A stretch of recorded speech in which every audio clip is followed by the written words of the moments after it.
안녕하세요. 수진의 독서실에 오신 것을 환영합니다. 자, 오늘 평화를 사랑하는 세계인으로 문선면 존재자서전의 83페이지 노동자의 친구가 된 고생 왕초라는 제목을 읽어보도록 하겠습니다. 서울에서처럼 도쿄에서도 안 가본 데 없이 구석구석 돌아다녔습니다. 친구들이 니코와 같이 경치 좋은 곳을 구경 갈 때에도 홀로 남아 도쿄 시내 곳곳을 걸어 다녔습니다. 겉은 번들해했지만 도쿄 시내에도 가난한 사람들 천지였습니다. 나는 집에서 보내주는 돈을 가난한 사람들에게 모두 나눠주었습니다. 그 시절은 모두들 배가 고팠습니다. 유학생들 중에도 고학생이 많았습니다. 나는 한 달치 식권이 나오면 모두 들고 나가 고학생들에게 주며 먹어라, 마음껏 먹어라 하며 다 써버렸습니다. 나는 돈을 버는 것이 두렵지 않았습니다. 아무 때라도 가서 노동을 하면 밥은 먹을 수 있었으니까요. 돈을 벌어서 형편이 어려운 학생의 학비를 도와주는 것도 나의 낙이었습니다. 그렇게 남에게 도움을 주고 밥을 먹으면 온몸에서 힘이 벌벌 났습니다. 내가 가진 돈을 모두 나눠준 다음에는 류어카로 배달하는 일을 했습니다. 도쿄 시내 27개 구역을 류어카로 누비고 다녔습니다. 불빛이 화려한 긴자 사거리에서 리어카에 전신줄을 싣고 가다 뒤집혀 사람들이 혼비백살 달아난 적도 있습니다. 덕분에 지금도 도쿄 구석구석을 손바닥 들여다보듯 훤히 되들고 있습니다. 나는 노동자 중에 노동자요. 노동자들의 친구였습니다.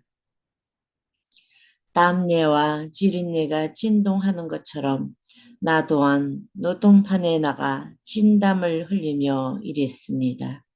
그들은 나의 형제였고 그래서 지독한 냄새도 싫지 않았습니다.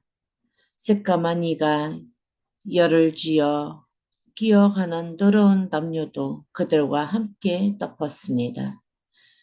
때가 겨이겨이 긴 손도 주저앉고 마주 잡았습니다. 대국물이 흐르는 그들의 땀 속에 끈끈한 정이 있었습니다. 나는 그 정이 구수하니 좋았습니다. 나는 주로 가와사키 철공소와 주성소에서 막노동을 했습니다. 주성소에는 바지라고 부르는 석탄을 실어 나르던 통통배가 있었습니다. 우리는 세 사람씩 조를 짜서 새벽 1시까지 석탄 120톤을 바지에 싣는 일을 했습니다. 일본 사람들이 사흘 걸려 할 일을 한국 사람들은 하룻밤에 해치웠습니다. 한국 사람의 본디를 보여주려고 무조건 열심히 했습니다. 막노동판에는 노동자의 피땀을 갉아먹는 사람들이 있습니다. 노동자들을 직접 관리하는 조장이라는 자들이 흔히 그렇습니다. 그들은 노동자들이 힘들며 번 돈에 삼할을 떼어 자기 주머니를 채웠지만 힘이 없는 노동자들은 항해 한 번 못했습니다. 조장은 약한 자를 괴롭히고 강한 자에게는 빌붙는 인간이었습니다. 화가 나서 견딜 수가 없었던 나는 삼총사 친구들을 불러 모아 조장을 쫓아가 일을 시켰으면 시킨 대로 돈을 지불하라 라고 대들었습니다. 하루로 안 되면 이틀, 사흘, 될 때까지 따지고 들었습니다. 그래도 영 말을 듣지 않자 내 큰 덩치로 발차기를 해 조장을 날려버렸습니다. 나는 본래 말도 없고 유수한 사람이지만 화가 나면 어릴 적 꼬집쟁이 기질이 살아나 확 걷어차버리기도 잘합니다. 가와사키 철공소에는 유산 탱크가 있었습니다. 노동자들은 유산 탱크를 정화하기 위해 탱크 속에 직접 들어가 원료를 쭉 흘려보내는 일을 했습니다. 유산이 얼마나 독한지 그 속에서는 15분 이상 있을 수가 없었습니다. 그렇게 열악한 환경 속에서도 노동자들은 밥을 위해 목숨을 내놓고 일했습니다. 밥이란 목숨과도 바꿀 만큼 그렇게 중요한 것이었습니다. 나는 늘 배가 고팠지만 아무리 배가 고파도 나를 위해 밥을 먹지는 않았습니다. 밥을 먹는 데는 분명한 이유가 있어야 한다고 생각했습니다. 그래서 매 끼니마다 배고픈 이유를 스스로에게 따져 물었습니다. 진정으로 피땀 흘려 일했는가? 나를 위하는가?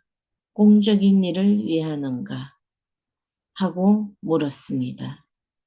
그래서 밥그릇을 대할 때마다 너를 먹고 어제보다 더 빛나고 공적인 일을 해줄게 하며 밥이 나를 보고 웃으며 좋아했습니다. 그럴 때 밥 먹는 시간은 무척이나 신비롭고 기쁩니다. 그렇지 않으면 아무리 배가 고파도 굶었으니 하루 두 끼를 온전히 찾아 먹는 날도 그리 많지 않았습니다. 원래 먹는 양이 적어서 하루 두 끼로 견딘 것은 아닙니다. 한참 젊은 나이라 나도 먹기 시작하면 끝이 없었습니다. 큰 그릇에 담긴 우동을 11그릇까지 먹어봤고 닭고기 계란떡밥을 7그릇이나 먹은 적도 있습니다. 그렇게 식성이 좋은데도 점심을 거르고 하루에 두 끼만 먹는 습관을 30살이 넘도록 고집했습니다. 배가 고픈 것은 기리움입니다. 나는 배고픈 기리움이 무엇인지 잘 알지만 세계를 위해서 밥 한 끼쯤은 희생할 수 있어야 한다고 생각했습니다. 새 옷을 입어본 적도 없습니다. 아무리 추워도 방에 불을 떼지 않았습니다. 몹시 추울 때 신문지 한 장은 비단 이불처럼 따뜻합니다. 나는 신문지 한 장의 가치를 잘 압니다. 어떤 데는 아예 시나가와의 빈민굴에서 살기도 했습니다. 누더기를 뒤집어 쓴 채 잠들고 햇빛이 좋은 한낮이면 이를 잡으며 거지들이 얻어온 밥을 나눠 먹었습니다. 시나가와의 거리에는 너구리 여자들도 많았습니다.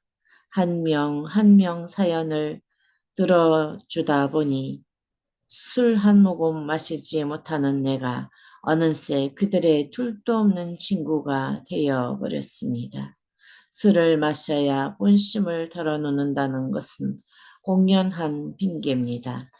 술의 힘을 빌리지 않아도 그들을 안타깝게 생각하는 내 마음이 진심인 것을 알게 되자 그녀들도 허심탄회하게 이야기를 털어놓았습니다. 일본에서 공부하는 동안 나는 정말 별의별 일을 다 했습니다. 빌딩에 소사 노릇도 했고 그를 대신 서주는 필생 노릇도 했습니다. 노동반에 나가 노동을 하고 현장 감독도 했으며 남의 사주를 봐주기도 했습니다. 궁하면 글씨를 써서 팔기도 했습니다. 그래도 공부하기를 게을리하지는 않았습니다. 나는 그런 것이 모두 나를 단련하는 과정이라고 생각했습니다. 별의별 일을 다 하고 별의별 사람을 다 만나보았는데 그런 과정을 통해서 사람에 대하여 많이 알게 되었습니다. 그 덕분에 사람을 척 보면, 아, 무엇을 하는 사람이겠구나. 아, 좋은 사람이구나. 하고 대번에 알 수 있었습니다. 내 머리가 이렇다 저렇다 생각하기 전에 내 몸이 먼저 알아버리는 것입니다. 지금도 나는 사람이 바로 되려면 30살 이전에는 고생을 해봐야 한다고 생각합니다. 그 나이에는 인생 밑바닥에 닿는 절망의 도가니에 한 번쯤 맞아봐야 합니다. 절망의 나락에서 새로운 것을 찾아내라는 것입니다. 그래야 아하 하고 함성을 지르면서 오늘의 철망이 없었더라면 내가 이런 결심을 할 수 없었을 텐데 하고 마음을 다지게 됩니다. 절망 속에서 함성을 지르며 빠져나와야만 새로운 역사를 쓰는 사람으로 거듭날 수 있습니다. 한 사람은 한 곳만 바라봐서는 안 됩니다. 위도 볼 줄 알고 아래도 볼 줄 알며 동서남북도 모두 볼 줄 알아야 합니다. 사람의 생애가 다 같은 70년, 80년이 아닙니다. 한 번밖에 없는 인생인데 그 기간에 성공하느냐 못하느냐는 내 눈이 잘 보느냐 못 보느냐에 달려 있습니다. 잘 보려면 경험이 많아야 합니다. 아무리 어려운 환경이라도 여유 있는 인간미와 융통성 있는 자조성이 반드시 필요합니다. 인격자란 한 번 올라가다가 급히 내려가는 삶에도 익숙해야 합니다. 사람들은 한 번 올라가면 내려가는 것을 두려워해서 그 자리를 지키려고 안간 힘을 씁니다만 고인물은 썩기 마련입니다. 위로 올라가더라도 아래로 내려와 때를 기다렸다가 더 큰 정성을 향해 올라갈 줄 알아야 수많은 사람이 우러르는 위대한 인물, 위대한 지도자가 되는 것입니다. 30살이 되기 전에는 젊은 시절에 이런 경험들을 다 해봐야 합니다. 그래서 나는 지금도 청년들에게 세상의 온갖 일을 경험해봐라고 권합니다. 백과사전을 첫 페이지부터 마지막 페이지까지 모두 섭렵하듯 세상의 모든 일을 직간접적으로 경험했을 때 비로소 자기의 주관이 서는 것입니다. 주관이란 바로 자신의 뚜렷한 주체성입니다. 천국을 다 돌아봐야 나를 겪을 사람이 없고 나를 당할 자가 없다 하는 자신감을 얻은 후에 가장 자신 있는 것을 하나 붙들고 냅다 밀어붙이는 겁니다. 일생을 그렇게 살면 반드시 성공합니다. 성공할 수밖에 없습니다. 도쿄에서 거지 노릇을 하면서 나는 이런 결론을 얻었습니다. 나도 도쿄에서 노동자들과 같이 먹고 자면서 또 거지들과 배고픈 서러움을 함께 나누면서 고생 왕초, 고생 철학 박사가 되어보고 났어야 인류를 구원하시려는 하나님의 뜻을 알 수 있었습니다. 그러니 30살 이전에 고생 왕초가 되는 것이 중요합니다. 고생 왕초, 고생 철학 박사가 되는 것이 하늘나라의 영광을 독차지하는 길입니다. 네, 오늘 여기까지 하도록 하겠습니다. 오늘도 좋은 하루 되세요.